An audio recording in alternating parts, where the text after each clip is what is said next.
tudo bem? Eu sou a professora Rafaela Lima, professora de Biologia, e você está aqui para a nossa aula sobre tradução ou síntese proteica.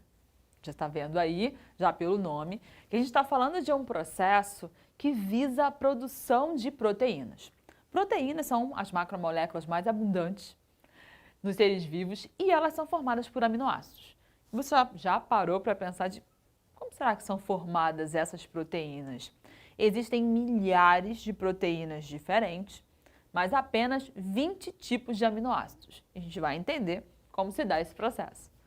Você dá uma olhada aqui e eu coloco para você o dogma central da biologia celular. Então, esse aqui é o dogma central da biologia celular, ou seja, a formação das proteínas, a transmissão das características, a estrutura é essa aqui, do DNA. Eu vou então formar um RNA e desse RNA é que vão ser formadas as proteínas. Repare que esse DNA ele tem capacidade de se replicar, de fazer cópias deles mesmos.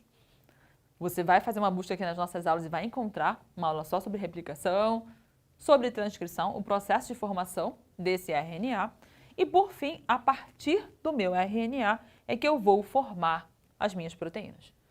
Onde está então a informação raiz para a formação das minhas proteínas? Ela está aqui no DNA. Se houver uma falha nesse DNA, o RNA vai passar uma informação incompleta e eu posso até não ter alguma dessas proteínas.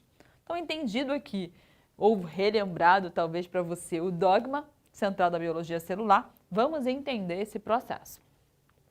Quando a gente analisa o RNA mensageiro, que é dele que vai partir as informações, ele então tem uma fita simples, ele é formado por uma fita, e ele tem ali uma sequência de bases nitrogenadas, aquelas 4 famosas letrinhas, né? Citosina, guanina, adenina e uracila. Assim, tá, então ele vai ter aí essas quatro possibilidades. E a partir desse RNA, a cada 3 bases dessas, que a gente chama de códon, o que é um códon? Então, eu tenho aí as 3 bases nitrogenadas, a cada 3 códons vai haver então a formação de um aminoácido.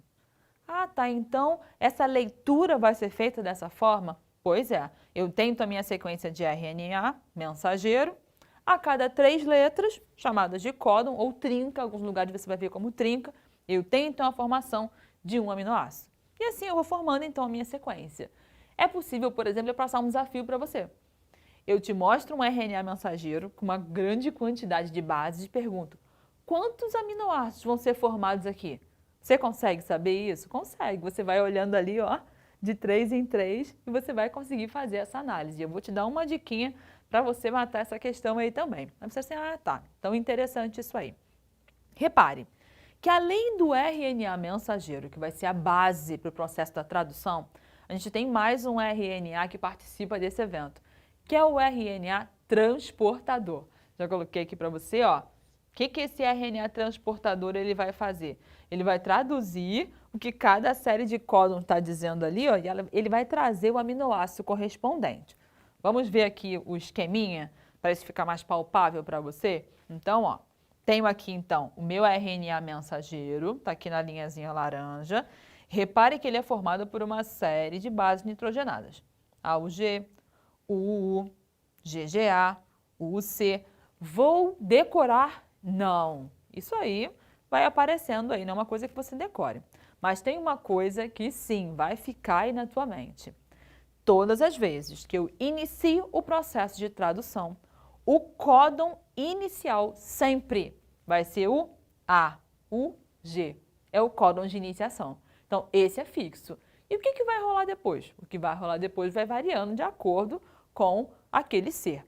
Então tá. Então, o códon 1, ele é sempre o códon de iniciação, é o AUG, é essa sequenciazinha, o AUG, isso aí, tá? Na sequência, então, eu tenho meu segundo códon, GGA, mais um códon. Esse RNA mensageiro, lembre sempre, ele foi feito a partir da informação do DNA, tá? Tenho aqui minha sequência de códons. Quantos códons podem ter? Muitos, muitos, muitos. E como vai se dar esse processo? Esse RNA mensageiro, então, ele vai chegar ali no citoplasma, ele foi formado lá no núcleo, chega no citoplasma e ele vai encontrar uma famosa estrutura que é o ribossomo. Tá aqui, ó, ribossomo. Essa estrutura aqui em azulzinho é o ribossomo. O ribossomo ele tem duas porções, duas subunidades que a gente chama. E ali no meio dessa subunidade que vai rolar a produção dessa nova proteína aí, essa sequência de aminoácidos formando então a proteína. Eu tenho uma porçãozinha chamada de sítio P, onde vai ter justamente esse ponto ali de encaixe do aminoácido, dessa chegada desse aminoácido, tá? Enquanto aqui no sítio A vai rolar esse processamento dele. RNA mensageiro está com a receita do bolo. Ele quer um AUG para iniciar esse processo. Eu preciso de um aminoácido correspondente. Quem é o aminoácido correspondente? O RNA transportador, tá ele aqui, ó, com sua estrutura, ele traz a metionina, que é o aminoácido correspondente, e traz aqui para o processo. Repare que o RNA transportador, e se você não lembra muito bem sobre os tipos de RNA, vale a pena você fazer uma pesquisa aqui nas nossas aulas sobre o RNA. Ele tem na sua uma porção da sua estrutura, uma regiãozinha que a gente chama de anticódon.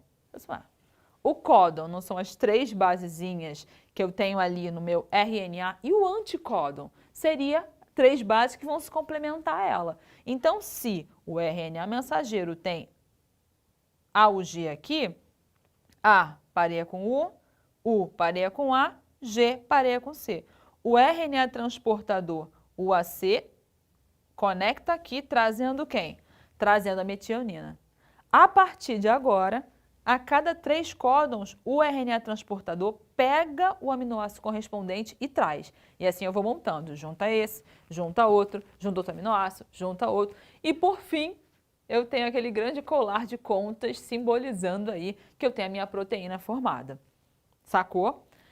Eu destaquei aqui para você que esse processo ele tem 3 etapas. Não é uma coisa assim, acontece isso, acontece aquilo, não. É uma coisa que está acontecendo fluida, rápida, só que a gente acaba, para fins didáticos, dividindo.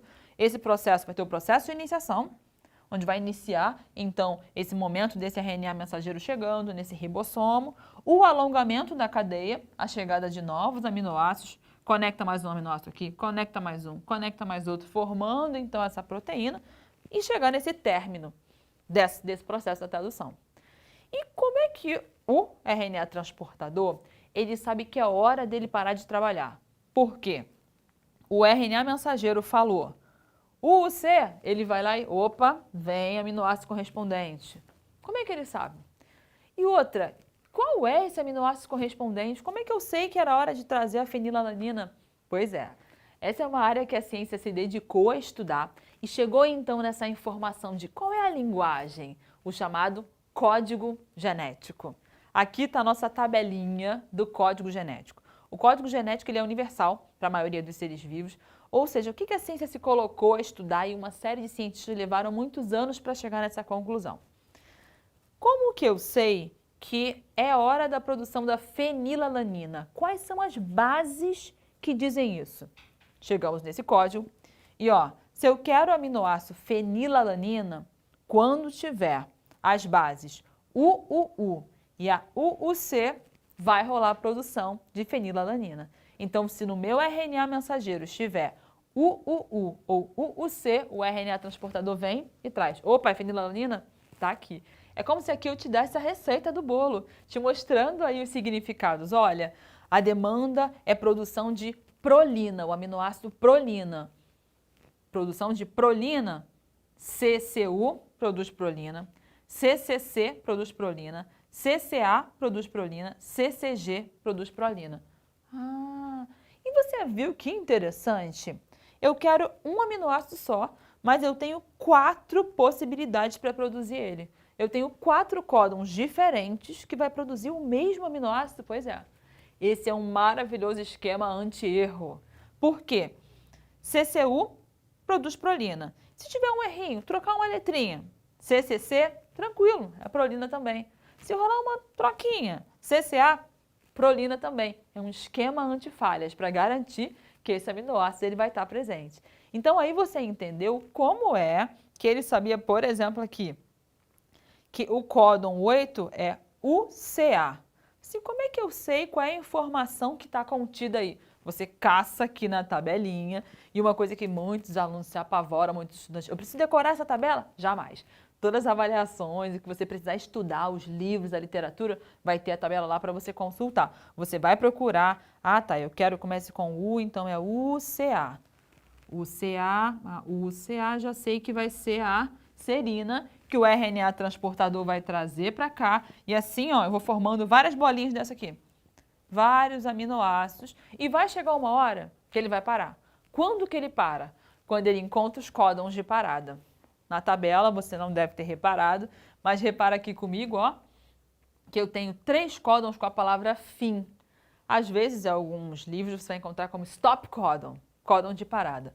Quando no RNA mensageiro tiver a sequência UAA, ou UAG, ou a UGA, UGA, é hora de parar.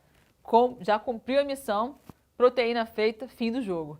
Então, aqui a gente usou só um trecho, né? Mas imagina que o próximo trecho aqui, o próximo códon for UGA. UGA, hora de parar. Não vou produzir mais, não vou trazer mais aminoácido algum. Fim do jogo. Então lembra que eu falei para vocês, eu vou decorar isso de forma nenhuma. Mas o que você precisa saber? Que o códon de iniciação, então tá ele aqui, ó, AUG, tanto é que eu até destaquei ele aqui na nossa tabela, ó. AUG, códon de iniciação, ele além de iniciar, sempre vai trazer aí a produção da metionina. Então significa que todas as proteínas começam com aminoácido metionina? Pois é. E vai rolando a produção. E quando eu encontrar UAA, UAG ou UGA, stop códon, fim do jogo. Uma curiosidade interessante para a gente poder fechar a nossa aula é que a gente tem aqui 64 códons. Se a gente fosse contar, acredite, tem 64 códons.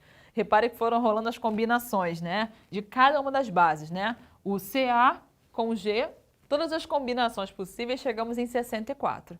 Mas só tenho 20 tipos de aminoácidos. De 64 possibilidades de códons, 20 tipos de aminoácidos? Pois é. É porque o código genético, repara aqui que eu coloquei para você, o código genético é degenerado. O que significa isso? Eu tenho, para produzir um aminoácido, eu posso ter diferentes códons. Isso é um ótimo esquema anti-erro. Então, por exemplo, para produzir, como eu mostrei para você da prolina, e se fosse, por exemplo, a arginina, eu posso, para produzir só arginina, tanto vale a receita de CGU, de CGC, de CGA ou CGG. É como se eu tivesse ingredientes, eu tenho fórmulas diferentes para chegar no mesmo bolo, no mesmo produto. Isso significa dizer código genético degenerado. Diferentes códons para um mesmo aminoácido. E assim, então, eu passei para você aí o que é a tradução, você entendeu esse processo, a importância do RNA mensageiro e do RNA transportador e conheceu o famoso código genético. Em mim, numa planta, num animal, se está lá o é a fenilalanina. É o nosso código, é o código genético. Fechamos então a nossa aula, não esquece de fazer seu registro, tira uma foto, relê com calma, estuda e até a próxima. Tchauzinho!